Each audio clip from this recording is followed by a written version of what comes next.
자, 오케이. 이거래? 선생님, 왜? 조경학습의 이거예요? 이건가요? 네. 여기 매체 전까지. 잘해왔잖아. 진짜 열심히 배웠어. 그래서 지금 이게 촬영이 되고 있는 게 맞나? 자, 오늘 김수영의 팝악가에서 보고 문학을 마무리하도록 하겠습니다. 오프닝 멘트. 오프닝 멘트 뭐지? 안녕 여러분. 어색하네요. 작년부터 수업을 촬영하기 시작했었는데 코로나 상황으로 해서 작년 것도 이렇게 있더라고요.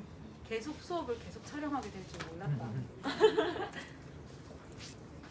자, 팝앗 근주야, 혹시 팝앗을 본 적이 있나? 아 그래? 팝아트 보면 너는 어떤 생각이 들어? 농사 잘하시는구나. 대다수 그런 생각을 하죠. 세영아, 넌 특별한 생각을 해? 그렇지. 근데 이 김수영 씨는 뭘 느꼈냐면 이 팝아치 이렇게 파가 자라는 걸 보고 아 원래는 붉은색의 팝아치거든. 팝아치. 네? 붉은색이었다가 이렇게 싹이 나기 시작하면서 푸른색의 새싹들이 이렇게 쭉 올라와.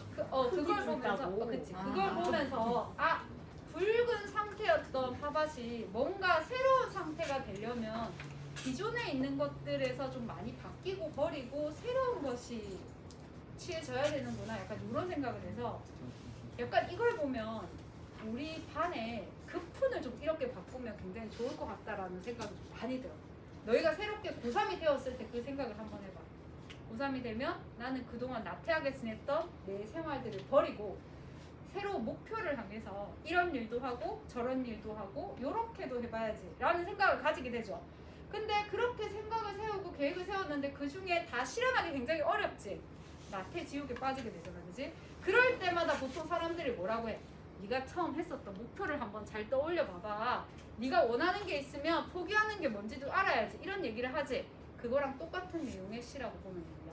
그거를 팝악가를 보면서 깨달음을 얻었어. 시인은 굉장히 섬세하죠. 이런 생각을 하기 쉽지 않을 텐데. 자, 그래서 화자는 팝악이라고 하는 자연 현상을 통해서 자신이 얻은 깨달음을 우리 일반사, 인간사에 빗대어서 설명하고 있습니다. 자, 한번 볼 건데 삶은 계란의 껍질이 벗겨지듯 묵은 사랑이 벗겨질 때, 자, 거기 삶은 계란 표시하시고 묵은 사랑 표시하시고 붉은 팥밭에 푸른 새싹을 보아라. 얻는다는 것은 곧 잃는 것이다.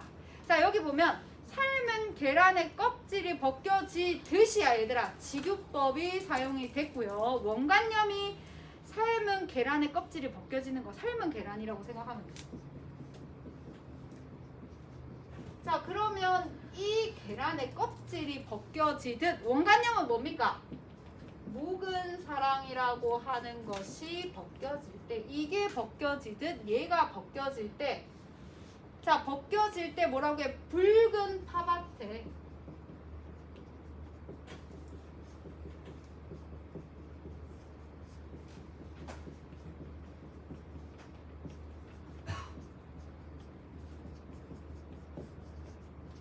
푸른 새싹을 보아라고 이야기하죠. 자, 그러면 얘가 벗겨지듯이 사라질 때, 얘들아, 벗겨진다라고 하는 거는 원래 가지고 있던 게 사라지는 거야. 소멸되는 거야. 그럼 여기서 삶은 계란과 묵은 사랑이라고 하는 거는 플러스의 상태일까 마이너스의 상태일까? 마이너스의 상태입니다. 자, 여기서 얘네들은 전부 다 의미하는 것이 낡은 것. 자, 이런 것들이 다 벗겨지고 사라지게 되면 뭐가 만들어진다고? 푸른 새싹이 나오게 된다고. 푸른 새싹 긍정적인 거겠죠. 새로운 것, 새로운 가치. 모의고사 처음에 적혀졌어. 희망, 이상 이런 것들을 다 의미한다라고 할 수 있고, 여기서 낡은 것은 오래된 관습 이런 거. 우리가 버려야 하는 것들이라고 할 수 있습니다. 이 사람 되게 익숙한데 굉장히 유명한 시인이죠. 뭐 네. 침을 뱉어라. 그거 썼다는 시. 아 몰라? 이게 이제 너희는 뭐 없다고? 아니 다른 걸 들어본 것 같아. 오케이. 자, 1970년대, 80년대를 대표하는 시인 중에 이 사람과 이 김수영과 쌍두마차가 신동엽 시. 껍데기는 가라. 네, 그 두 시인이 굉장히 유명한 시인이죠. 껍데기는 가라고 하니까 껍데기는 플러스겠어, 마이너스겠어? 마이너스. 껍데기랑 똑같은 껍데기. 다들 엄청 그런 완전 우 화자 약간 이런 느낌이시죠? 그런 의미죠. 가라니까 가라가 명령형이잖아. 어조는 곧 뭐라고? 태도. 그러니까 의지적 태도가 바로 보이는 거죠. 그래서 우리가 시를 해석할 때는 되게 막연하게 좋다 나쁘다가 아니고 이 구절이 이렇게 되기 때문에 플러스다. 이 구절이 이렇게 되기 때문에 마이너스다를 추측할 수 있어야 돼요. 전부 모든 문제가 다 그렇게 물어봅니다. 왜냐면 문학이라고 하는 거는 솔직히 이 시라고 하는 거는 김수영이 이렇게 시를 써놓고 이 시에 대한 해설을 남기고 간 건 아니거든.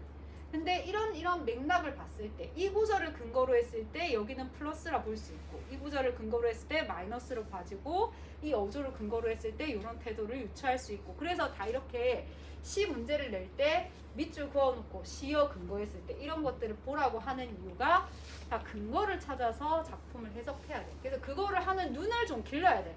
그걸 1학년 때부터 여러분들이 많이 연습을 해야 되죠. 네, 했어야 됐었죠. 자, 그래서 붉은 팝밭에 푸른 새싹을 보아라. 자, 보아랍니다. 무슨 어조로 끝난다? 명령형 어미로 끝나고 있죠. 자, 무슨 태도? 의지적 태도를 보이고 있습니다. 자기 자신에게 이렇게 하는 거야? 누구에게 하는 거야? 듣는 청자, 독자에게 지금 이렇게 이야기를 하는 겁니다. 자, 이런 낡은 것이 벗겨질 때 또는 낡은 것을 벗어내려고 할 때 이 푸른 새싹이라고 하는 게 피어난다라는 거거든. 자, 그럼 여기서 붉은 팝밭이라고 하는 거는 푸른 새싹이 있기 전의 상태이기 때문에 똑같이 마이너스적인 의미를 가진다고 할 수 있습니다. 자, 그래서 이 다음 구절까지 해서 이 1연의 내용이 굉장히 중요하고 나머지는 이 1연의 내용이 약간 반복과 변주로 이어진다라고 보면 돼. 그 밑에 얻는다는 것은 잃는 것이다. 자, 이게 바로 화자가 목격한 자연현상이야. 묵은 사랑이 벗겨질 때 푸른 팝밭을 보니까 푸른 새싹이 보였대. 자, 이걸 보고 내가 깨달음을 얻었어. 자, 화자가 얻은 깨달음은 얻는 것은 곧 잃는 것이구나.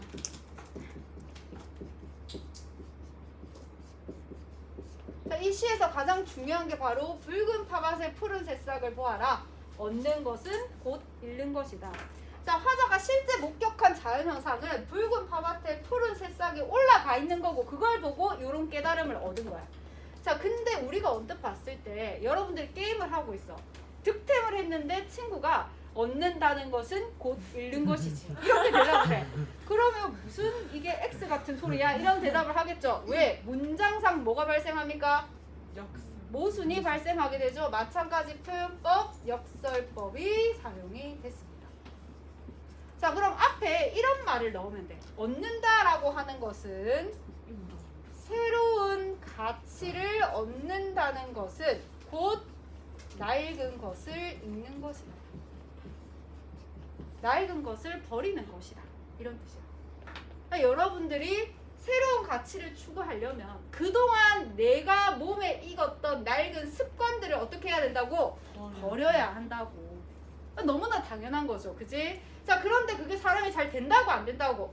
잘 안 될 거야. 김수영도 그걸 알았어. 그래서 이연에 뭐라고 하냐면 먼지 앉은 석경 너머로 너의 그림자가 움직이는, 자, 거기 너의 그림자 표시해 주시고요. 너의 그림자가 움직이듯이야. 지급법이죠. 보조관념입니다. 원관념 보니까 묵은 사랑이 움직일 때, 묵은 사랑 아까 뭐라고 했어 얘들아? 부정적인 것, 낡은 것이 움직인다는 거야. 낡은 것, 너희 늦잠 자는 습관, 늦잠 자는 습관이 스물스물 기어오르는 거야. 그게 늘 낡은 것이 움직이는 겁니다. 좋지 않은 습관, 내가 버리고 싶은 것들이 그게 오랜 시간 내가 가지고 온 거니까 한 번에 다 딜리트, 삭제가 안 되겠죠. 이 몸에 좀 배어 있는 거야. 그럴 때 뭐라고? 붉은 팝밭에 푸른 새싹을 얻는다는 것은 곧 잃는 것이다. 이런 거지. 여러분들이 수업 시간에 잠이 와, 자습 시간에 잠이 와. 그러면 뭐라고 담임 선생님들이 얘들아 붉은 파밭에 푸른 새싹을 얻는다는 것은 곧 잃는 것이다. 이렇게 얘기를 하는 김수영 끈다 하는 거지. 그럼 얘들아 아까 너의 그림자라고 하는 게 보조관념이라고 했죠. 원관념이 뭐겠습니까? 묵은 사랑이요. 묵은 사랑이 움직이는 모습을 너의 그림자가 움직이듯이 이렇게 표현을 한 겁니다. 여기서 그림자는 실체가 아니죠. 그러니까 너의 어떤 잔존해 있는 습관 같은 것들이 움직이듯이 이런 뜻입니다. 여기 너의 그림자도 똑같이 마이너스적인 의미를 가진다. 선생님 이거 네. 그건 원관념이 묵은 사랑이고 네. 보조관념이 네. 그 삶은 계란의 껍질이 벗겨지듯 아니요, 삶은 그냥 계란이죠. 네.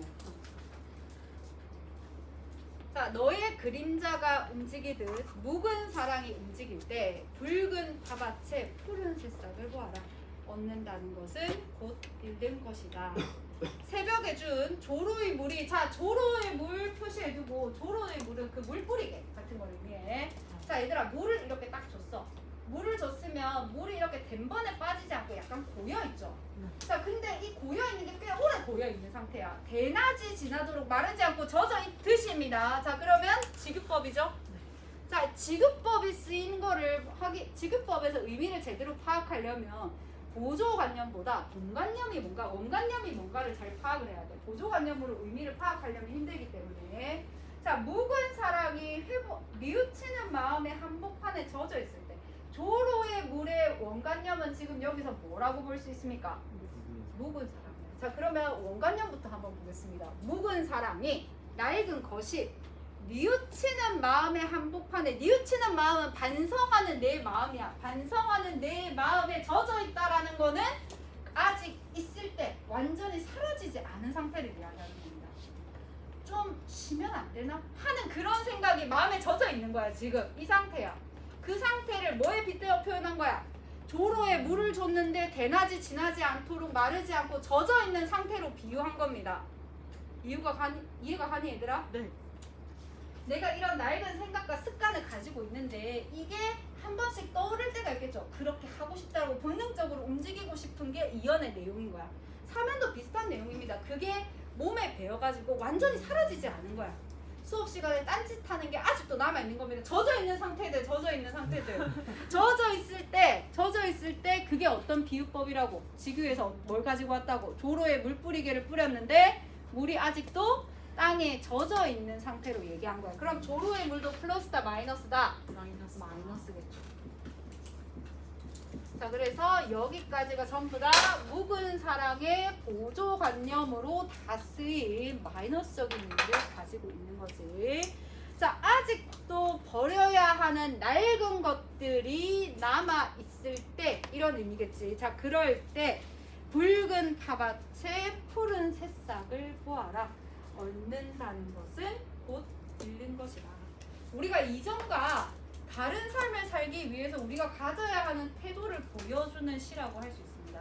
그래서 김수영도 우리 사회가 새로운 가치로 나아가기 위해서는 낡고 오래된 것의 관습을 버려야 한다.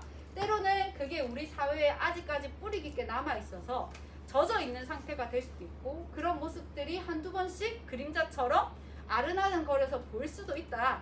하지만 이런 자연현상, 푸른 파밭에 푸른 새싹을 보듯이 얻는다는 것은 곧 잃는 것이다 라고 강조하는 거죠.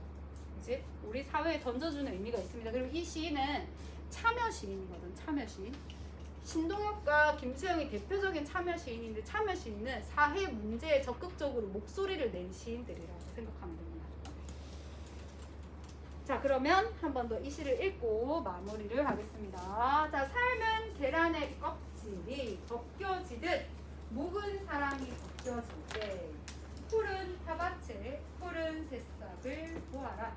얻는다는 것은 곧 잃는 것이다. 자, 묵은 사랑이 벗겨질 때 뭔가 새로운 사랑을 얻을 수 있듯이 우리가 기존에 뭔가 좋은 새로운 가치를 얻기 위해서는 이런 낡고 오래된 것들을 버려야 한다. 역설적 인식이 드러나 있죠. 먼지 앉은 석경 너머로, 석경 유리거울입니다. 유리거울 너머로 너의 그림자가 움직이듯이 묵은 사랑이 움직일 때 낡고 오래된 가치나 습관들이 움직이려고 할 때 마치 그림자가 아른아른 거리듯이 움직이려고 할 때 다시 어떻게 하라고? 붉은 파밭에 푸른 새싹을 보라. 얻는다는 것은 곧 잃는 것이다. 강조하고 있죠. 의지적 태도도 보이고 있습니다. 새벽에 준 조로의 물이 대낮이 지나도록 마르지 않고 젖어 있듯이 버려야 하는데 이런 것들이 아직 잘 사라지지 않고 남아있는 거야. 묵은 사랑이 뉘우치는 마음의 한복판에 아직도 젖어 있는 겁니다. 그럴 때 붉은 파밭에 푸른 새싹을 보아라. 얻는다는 것은 곧 잃는 것이다. 자, 자연 현상을 통해서 얻은 깨달음을 가지고 인간사에 빗대어 이야기하고 있고, 붉은 파밭 푸른 색상 뭐가 일어난다? 색채 대비도 이루어져 있고, 색채 대비를 통해서 얻을 수 있는 효과는 되게 이미지 자체가 선명해져. 무슨 이미지가? 붉은 파밭과 푸른 새싹이라고 하는 이 시어들이 가지는 이미지가 선명해지거든. 자, 그러면서 얘네 둘이는 색채 대비도 이루고 있지만 뭐도 이루고 있습니까? 의미상 대조를 이루고 있죠. 자, 그래서 이 시는 전체적으로 의미의 대조에 의해서 거의 시가 다 이루어지고 있습니다. 시의 대립이 굉장히 뚜렷하지. 낡은 것과 새로운 것이라고 하는. 자, 문제는 따로 풀지 않고 작품 해설만 하도록 하겠습니다. 자, 이렇게 해서 오늘 시 3개를 봤는데 앞에 있는 2시는 이전에 촬영했던 이렇게 내용이 올라가 있고, 오늘 한 거를 또 촬영을 했으니까 오늘 만약에 수업 중에 놓쳤더라도 한번 꼭 영상 보면서 내용을 확인하세요. 자, 오늘 수업은 여기까지 하겠습니다.